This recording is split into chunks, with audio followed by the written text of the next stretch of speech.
الصلاۃ والسلام علیک یا سیدی یا رسول اللہ۔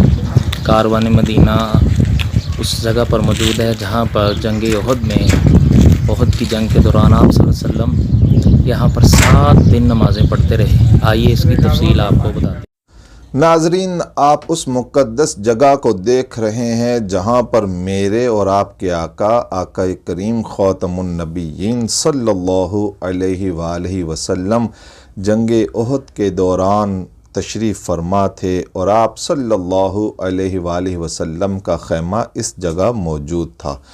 یہاں پر نشانی لگی ہوئی تھی۔ ترکی دور میں چھوٹی سی مسجد بعض لوگ بتاتے ہیں، اور بعض لوگ بتاتے ہیں کہ کمرہ بنایا گیا تھا جو لوگ دور دور سے اس جگہ کی زیارت کے لیے آتے۔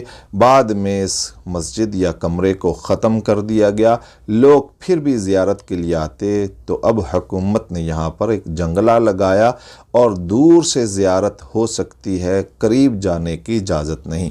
کئی لوگ جنگلہ پھلانگ کر جاتے ہیں اور اس کی زیارت کرتے ہیں۔ اگر آپ بھی دیکھنا چاہیں تو جبل احد کے بالکل دامن میں یہ جگہ موجود ہے، اور آقا کریم خاتم النبیین صلی اللہ علیہ وآلہ وسلم یہاں تشریف فرما تھے۔ اور اس جگہ سے تھوڑا بلندی پر آپ جائیں، جو اب آپ کو نظر آ رہی ہے، یہاں پہاڑی ہے، اور اس پہاڑی میں وہ غار موجود ہیں جہاں پر آقا کریم زخمی حالت میں کچھ دیر کے لیے آرام فرما ہوئے تھے۔